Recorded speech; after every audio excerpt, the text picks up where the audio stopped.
Disillusionment after delusionment. They are my teams. But now we live in a time, as we've already referenced, where we wrestle with serious disillusionment. We began opening our states back up only to see COVID-19 cases spike, even worse. And now states are wrestling again with figuring out what we're supposed to do, figuring out how schools are supposed to open. And those of us who have children and who are married to teachers are really concerned about how all this is going to work. And then we see marches. We see protests. We see cases of our black brothers and black sisters being treated differently, not only by police but by others, and being treated much harsher than white folks are treated. And then we see the rancor that seems to go at every police officer, at every first responder, for what a few have done and what a few have caused. And then we see the backlash. And then we begin to see and wonder in our hearts, are we ever going to listen to one another? Are whites ever going to learn how to truly listen to our black brothers and sisters and hear their stories and begin to move forward and actually make progress in reconciliation, in racial justice? Are we ever going to learn to love at the level that Jesus called us to love, so that we actually are acting in such a manner that justice can come? Or will we grow too tired? Will we grow too selfish? Will we ever see real reconciliation happen? I have the privilege on Tuesday night of being a part of a panel of white and black pastors that are going to talk about some of these very issues as the community of faith. What we must do to bring people together, what we must do to allow our black brothers and sisters to tell their stories, so we can work for racial equality, so we can work for justice, so we can see love break forth. But it seems like some disillusionment's happening, isn't it? Because things are going on, and we wonder, can real change happen? Both in hearts and in our culture. And then we look at our churches that are opening their buildings for worship, that are trying to be as careful as they can, doing things like we are, trying to social distance, telling people that you even have to wear your mask when we're in worship, and even telling you that you hum in worship instead of sing. We're doing all of these things, and still there are churches that are having cases emerge of COVID so that they have to shut down again. And then you hear people all across our great United States of America, you hear people shouting at each other, creating division with one another. You hear people yelling at each other because some are doing this and some aren't doing that. And you sense the tension rising, the ugliness cascading, and you see all of this happening. We're becoming a nation of division, finger-pointing, and judgmentalism, and too often the church has joined the fray rather than preaching grace and practicing love. Too often we have been guilty of stirring the pot instead of entering into the pot the ingredient of love and grace. Once again, we have become more guilty. We have decided it's more important to be right than to be Christ-like. And then our nation is noticing. We are in a disillusioned time. You know, I think John the Baptist gets a bad rap in the story. People fault him for growing disillusioned and discouraged as he sits in a prison cell. How many of us sat quarantined in our homes, sheltering in place? Did any of us grow disillusioned or discouraged? I think we might know a little bit about what John the Baptist felt like, even if we weren't in a prison cell.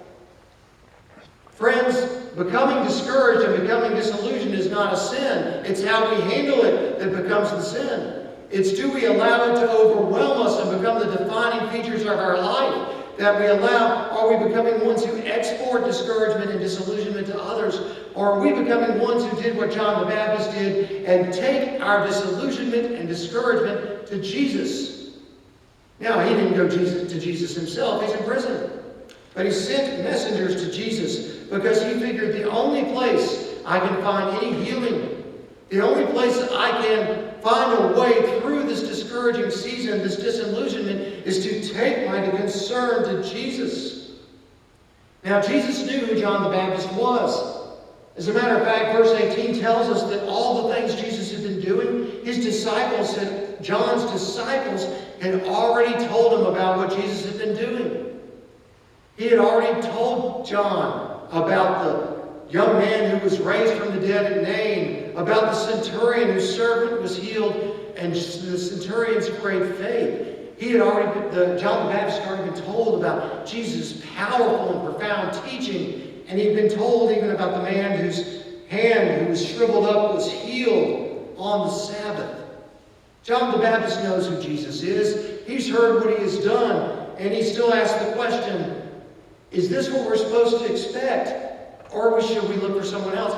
I actually think the question is a little different than what we've understood it to be. I think John the Baptist is asking, Jesus, is this really the right path? Is this really the way that you have called us to go in announcing your kingdom? Because, Jesus, I'm about to lose my life here for representing the path of the kingdom of God. You are being persecuted by the Pharisees and other religious leaders because you are healing people and calling people and doing what the prophets said you would do, preaching good news to the poor. You're being persecuted for it. Are you sure, Jesus, that this is the right direction? Or should we change our tack? Should we alter our way? This is a fair question to ask God, isn't it? We've all asked it. Jesus, is following you worth it? Is your way really the way that is going to change this creation, change this world? Because Jesus, if you haven't noticed, it's really turned into a mess down here. Everything sure is crazy. Is this way that you have called us to, this way of loving your enemies, this way of extending peace rather than going into battle with people? Is this way that you have called us to, where we are growing kindness and gentleness and hope and love and grace and peace, rather than bearing up with greed and resentment and trying to look only after our own selfishness and build our own pride? Is this really the way that is going to change this world, Jesus? It's interesting that Jesus does not chastise John the Baptist for asking this question. As followers of Jesus, we often get more than our share of discouragement, mistreatment, and disillusionment. Jesus knows we need reassurance. This question does not threaten Jesus. As a matter of fact, friends, Jesus is not threatened by our questions at all. He's not even threatened by our doubts. But our questions and our doubts, we must bring them to the right place. When we bring them to Jesus, He is faithful with those to minister to us, to meet us where we are with our questions and doubts, and give us the reassurance and the strength that we need to continue walking with Him. It's interesting how Jesus answers John the Baptist's question. He tells him what John the Baptist already knows. He tells him that the blind see, the lame walk, the lepers are cured, the deaf hear, the dead are raised. And the most emphatic and emblematic part of Jesus' kingdom of God mission is occurring. The good news is preached to the poor, to the ones who are forgotten, to the ones society has cast aside, to the one the religious leaders have ignored, to the ones that people have considered lesser for whatever reason. The good news is being proclaimed to them because God does not forget about anybody. If you listen closely, you can hear the echo of Jesus' mission when He announced it originally back in Luke chapter 4 as He preached in Nazareth. He laid out the plan in that ministry there for his Kingdom of God ministry, that the Spirit of the Lord is upon him to preach good news to the poor, the recovery of sight to the blind, to proclaim the year of the Lord's favor. And now Jesus says to John, I told you what I was going to do, and by golly, here's the evidence of God at work that we are doing it. It's going to change history, it's going to change our culture, and it's going to change eternity when you join up in the Kingdom of God movement. John, don't give up.